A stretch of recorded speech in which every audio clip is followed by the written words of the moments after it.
ಮಾಡುವಂಥ ಪ್ರಚಾರಗಳಿದೆ. ಬಿಜೆಪಿಯವರು ಸುಳ್ಳು ಹೇಳೋದ್ರಲ್ಲಿ ನಿಸೀಬರು. ಅವ್ರ ಮಾತಿನಲ್ಲಿ ಯಾವುದೂ ಸತ್ಯ ಇಲ್ಲ, ಮತ್ತು ಅವ್ರು ಏನು ಹೇಳ್ತಾರೆ ಅದರಂತೆ ನಡ್ಕೊತಾ ಇಲ್ಲ. ಅದರಿಂದ ಬಿಜೆಪಿಯವ್ರ ಬಗ್ಗೆ ನಾನು ಹೆಚ್ಚು ರಿಯಾಕ್ಟ್ ಮಾಡೋಕ್ಕೆ ಹೋಗಲ್ಲ. ನಾವು ಈ ಕ್ಷೇತ್ರದಲ್ಲಿ ಅವರು ಸೋಲ್ತೀವಿ ಅಂತಕ್ಕಂಥ ಭಯದಿಂದ ಹಂಗೆಲ್ಲ ಬಾಯಿಗೆ ಬಂದಾಗೆಲ್ಲ ಮಾತಾಡ್ತಾರೆ. ಅವ್ರನ್ನ ಉಚ್ಚಾಟನೆ ಮಾಡುವಂಥವ್ರು ಅಂಥವ್ರನ್ನೇ ಕರ್ಕೊಂಡ್ಬಂದು ಪ್ರಚಾರ ಮಾಡುವಂಥ ಅನಿವಾರ್ಯ ಪರಿಸ್ಥಿತಿಗೆ ಬಿಜೆಪಿ ಅವರು ಬಂದ್ರೆ, ಅಂದರೆ ಅವರು ಸೋಲ್ತೀವಿ ಅಂತ ಗೊತ್ತಾದ ಮೇಲೆ ಅವ್ರು ಉಚ್ಚಾಟನೆ ಮಾಡಿದ್ದಾರೆ ಅಂಥವ್ರನ್ನೇ ಕರ್ಕೊಂಬರ್ತಿದ್ದಾರೆ. ಬಿ ಜೆ ಪಿಯವರು ಇದ್ದಾರಲ್ಲ, ಒಂದು ಕಡೆ ಉಚ್ಚಾಟನೆ ಮಾಡೋದು, ಇನ್ನೊಂದು ಕಡೆ ಅವ್ರ ಕಡೆನೇ ಕರ್ಕೊಂಬಂದು ಅವ್ರಿಗೆ ಗ್ವಾಗರೋದು, ಅವ್ರ ಕೈಲಿ ಪ್ರಚಾರ ಮಾಡಿಸೋದು. ಸೊ ಇದು ದ್ವಂದ್ವ ನೀತಿ ಅಲ್ವಾ?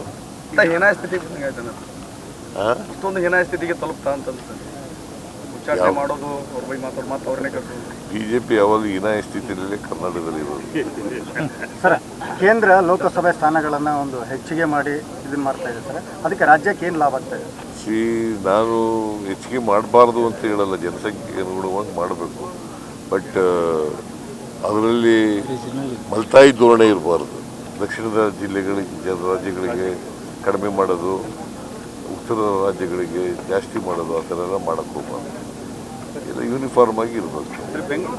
ಗ್ಯಾಸ್ ಸಿಲಿಂಡರ್ಗಳ ಅಭಾವದಿಂದಾಗಿ ಆಟೋ ಚಾಲಕರು ಬೀದಿ ಪರಿಸ್ಥಿತಿ ನಿರ್ಮಾಣ ಆಗಿದೆ. ಸದ್ಯದ ಪರಿಸ್ಥಿತಿಯಲ್ಲಿ ಕೇಂದ್ರ ಸರ್ಕಾರ ಮಾಡಬೇಕ್ರಿ, ಇದು ಕೇಂದ್ರ ಸರ್ಕಾರದ ಕರ್ತವ್ಯ.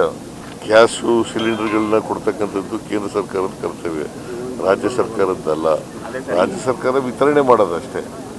ಈಗ ಆಟೋ ಚಾಲಕರು KH ಮುನಿಯಪ್ಪ ಅವ್ರ ಮನೆಗೆ ಮುತ್ತಿಗೆ ಹಾಕ್ತೀವಿ ಅಂತಂದು ಎಚ್ಚರಿಕೆ ಕೊಟ್ಟಿದ್ದಾರೆ. ಯಾಕೆ ಇದೇ ಒಂದು LPG CNG ಸಿಗದೇ ಇರೋದಕ್ಕೆ ಮುನಿಯಪ್ಪ ಅವ್ರ ಮನೆಗೆ ನಾವು ನರೇಂದ್ರ ಮೋದಿ ಅವ್ರಿಗೆ ಗೆರವು ಮಾಡಬೇಕು, ಅವ್ರಿಗೆ ಗೆರವು ಮಾಡಬೇಕು, ಅವ್ರಿಗೆಲ್ಲ ಇದು ಮಾಡ್ತಾ ಇರೋದು. ಯುದ್ಧ ಇದೆ, ಯುದ್ಧ ನಡೀತದೆ. ಬಟ್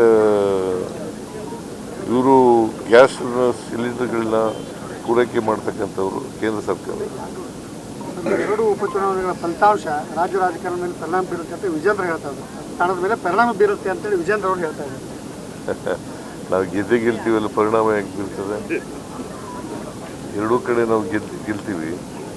ದಾವಣಗೆರೆನಲ್ಲೂ ಗೆಲ್ತೀವಿ, ಇಲ್ಲೂ ಗೆಲ್ತೀವಿ.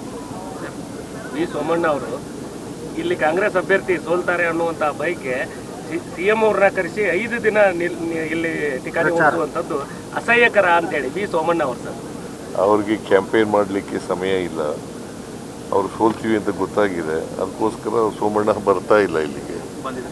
ಬಂದಿದ್ರು ಹೋಗ್ತಾರೆ, ಬಂದು ಮೋದಿ ಅವರು ಇನ್ನೊಂದು 15ರಿಂದ 1 ತಿಂಗಳ ಕಾಲ ಅಷ್ಟೇ CM ಅವ್ರ ಅವಧಿ, ಆಮೇಲೆ ಅವ್ರು ಹೊರ ಹೋಗ್ತಾರೆ ಅಂತ ಮಾತಾಡಿದ್ರು. ಯಾರು?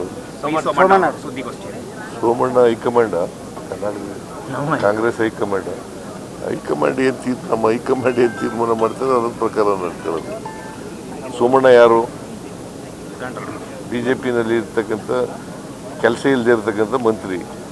ಅವ್ರು ನಿಂಗೆ ಗೊತ್ತಾ? ನಿಮಗೆ ಸ್ಟೇಟ್ ಮಿನಿಸ್ಟರ್, ಅವ್ರು ಯಾವ ಫೈಲು ಹೋಗಲ್ಲ. ಸರ್, ತಮ್ಮ ಬಜೆಟ್ನಲ್ಲಿ ಅಲ್ಪಸಂಖ್ಯಾತರಿಗೆ ಹೆಚ್ಚು ಕೊಟ್ಟಿದ್ದಾರೆ ಅಂತ ಹೇಳಿ ನಿನ್ನೆ ಯತ್ನಾಳ್ ಅವರು ಟೀಕೆ ಮಾಡುವಂಥ ಕೆಲಸ ಮಾಡ್ತಾರೆ. Are they not the citizens of this country? ಅವ್ರು ಎಷ್ಟು ಪರ್ಸೆಂಟ್ ಇದ್ದಾರೆ ಗೊತ್ತಾ ನಿಮಗೆ? More than 14%. ಅವ್ರ ಬಜೆಟ್ನಲ್ಲಿ ಎಲ್ರಿಗೂ ಕೊಟ್ಟಿದ್ದೀವಿ, ಅವ್ರಿಗೂ ಕೊಟ್ಟಿದ್ದೀವಿ. ಸರ್, ಬಿಜೆಪಿಗರಿಗೆ ಮೇಲಿನ ಮೇಲೆ ನಿಮ್ಮ CM ಸ್ಥಾನದ ಮೇಲೆ ಡೆಡ್ಲೈನ್ ಕೊಡ್ತಾ ಹೋಗ್ತಾ ಇದ್ದಾರೆ. ಇದು ಯಾಕೆ ಅವ್ರಿಗೆ ಈ ರೀತಿ ಕಾಡ್ತಾ ಇದೆ ಅಂತ? ಯಾಕಂದ್ರೆ DK ಶಿವಕುಮಾರ್ ಅವ್ರು ಈಗಾಗಲೇ ಬಟ್ಟೆ ಹೊಲಿಸ್ಕೊಂಡು ರೆಡಿ ಆಗಿಬಿಟ್ಟಿದ್ದಾರೆ ಅಂತ ಹೇಳ್ತಿದ್ರು. ಅದು ಏನು ಈಗಾಗಲೇ ಉತ್ತರ ಕೊಟ್ಟಿದ್ದೀನಿ ನಾನು. BJP is not hour high command. Congress high command Rahul Gandhi, Mallikarjun Kharge ಅವರು, ಸೋನಿಯಾ ಗಾಂಧಿ, ಪ್ರಿಯಾಂಕಾ ಗಾಂಧಿ.